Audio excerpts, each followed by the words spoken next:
Idan, bismillah ar-Rahman ar-Rahim. Donc, je continue. Toujours l'examen national 2020 bac de sciences maths, toujours dans l'exercice 4, la partie 3, et que j'ai divisé en deux parties.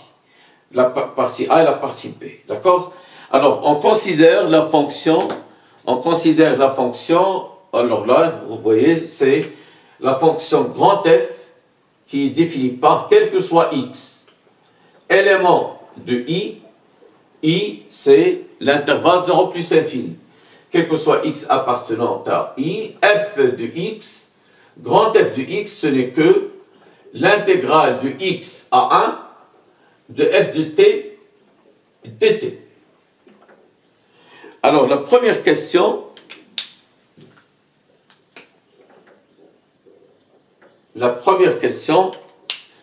petit a, alors bon, petit a, je vais l'écrire en bleu. Alors, étudions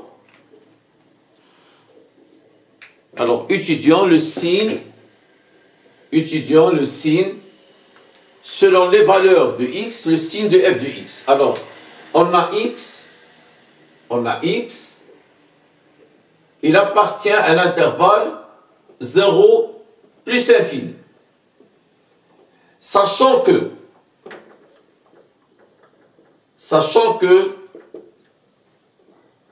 f de x est supérieur ou égal à 0. Alors, si c'est la méthode donc c'est la disjonction des cas. Alors, si on va faire une subdivision de l'intervalle 0 plus l'infini, c'est 0, 1, union 1 plus l'infini. Donc, si x, il appartient à l'intervalle 0, 1, ça veut dire x, elle est inférieure à 1, ceci implique que l'intégrale de x à 1 de f de x dx, comme 1 est supérieur à x et f est positif, ceci il est supérieur ou égal à 0, ceci implique que f de x est supérieur ou égal à 0. Maintenant, si x il appartient à l'intervalle 1 plus l'infini, alors si x il appartient à 1 plus l'infini, ceci implique que l'intégrale de x à 1, parce que cette fois x elle est inférieure à 1. Donc cette intégrale c'est moins l'intégrale de 1 à x de f de t dt, pardon, ici c'est f de t dt,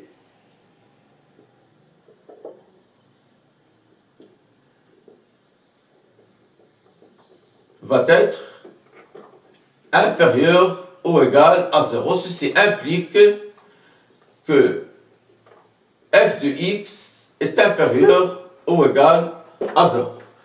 Et comme ça, on a répondu à la question petit a de la première question. La question petit b montre que la fonction f est dérivable. Alors, on a f de x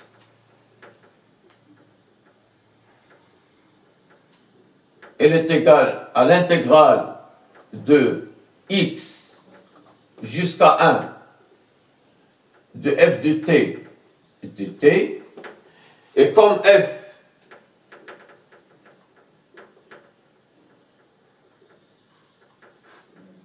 est continu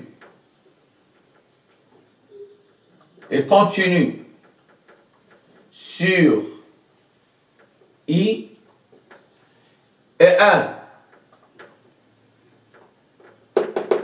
appartient à I, donc d'après le théorème, F, donc d'après le théorème du cours, donc F est dérivable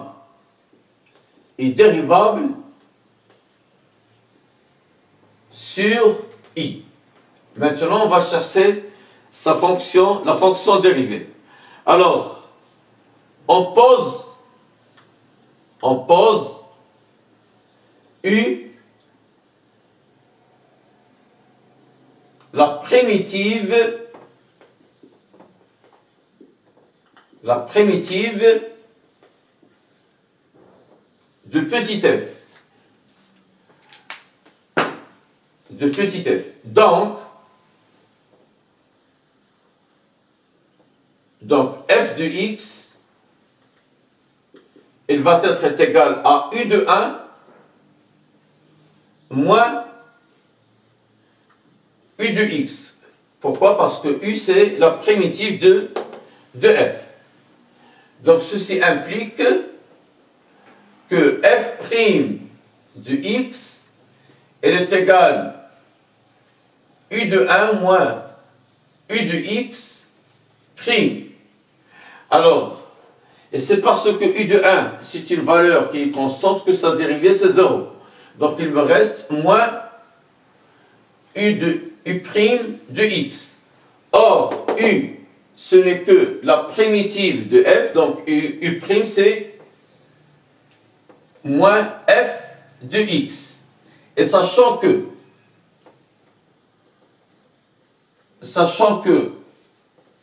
f de x est supérieur ou égal à 0, quel que soit x, élément de l'intervalle i, donc moins f de x, donc c'est parce que f de x est positif, donc moins f de x,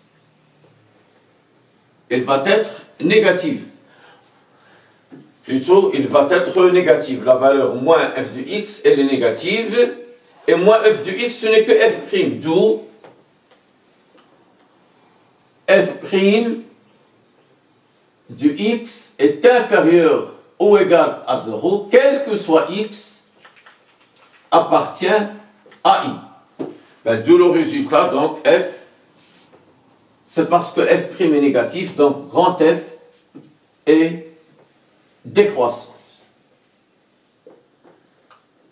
Voilà. Donc, elle est décroissante. Alors, je passe à la question 2. Donc, il nous reste deux questions. De petit a et petit b, donc c'est très facile.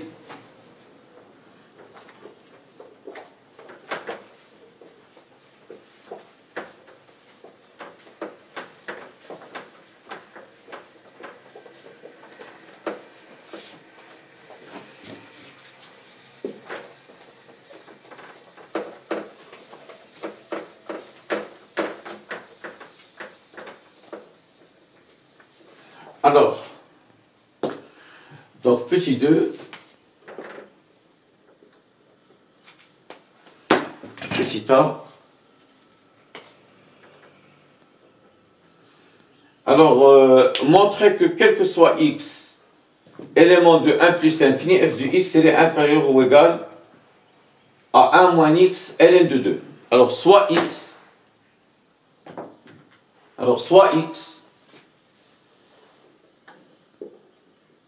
appartient à l'intervalle 1 plus infini.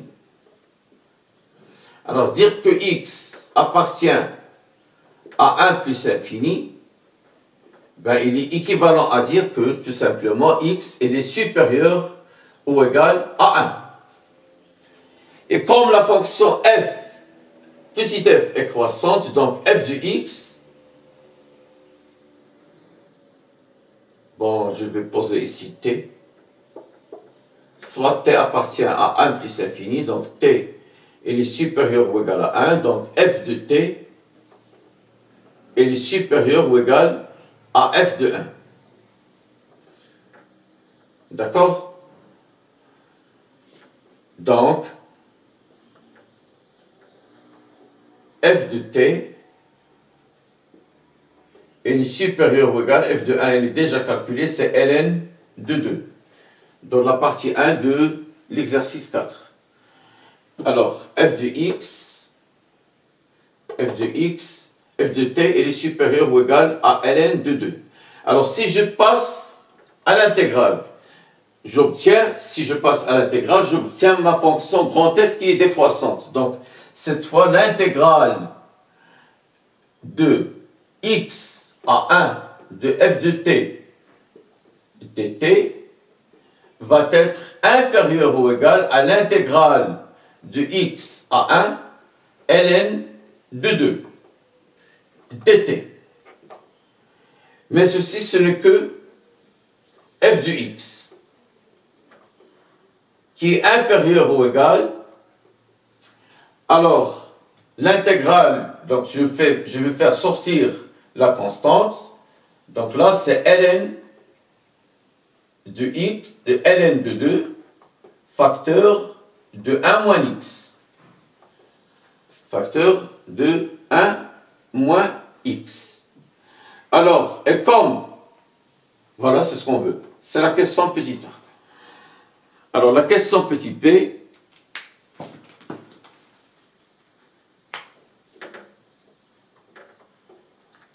en déduire la limite quand x tend vers plus l'infini de f de x. Alors, on a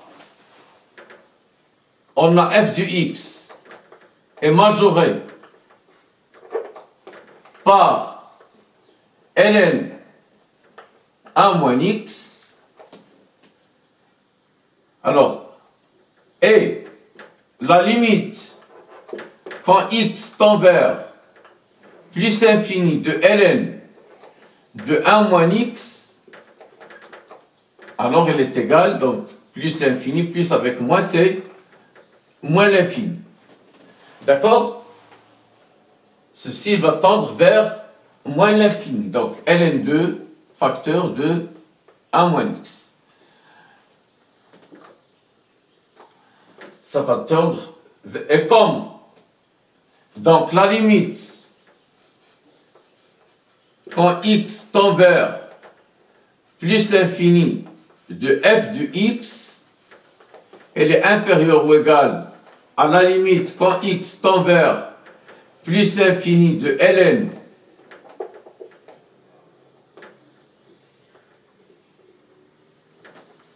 de 2 que multiplie 1 moins x, d'où, ça c'est parce que ceci, il tend vers moins l'infini. Donc, la limite quand x tend vers plus l'infini va tendre vers une limite qui est inférieure à moins l'infini, qui n'est que moins l'infini. D'où la limite quand x tend vers plus l'infini de f de x, elle est égale à moins l'infini. Donc c'est la dernière question de la partie A. On va voir après la partie B de la partie 3 de l'exercice 4, Inch'Allah. Je vous remercie.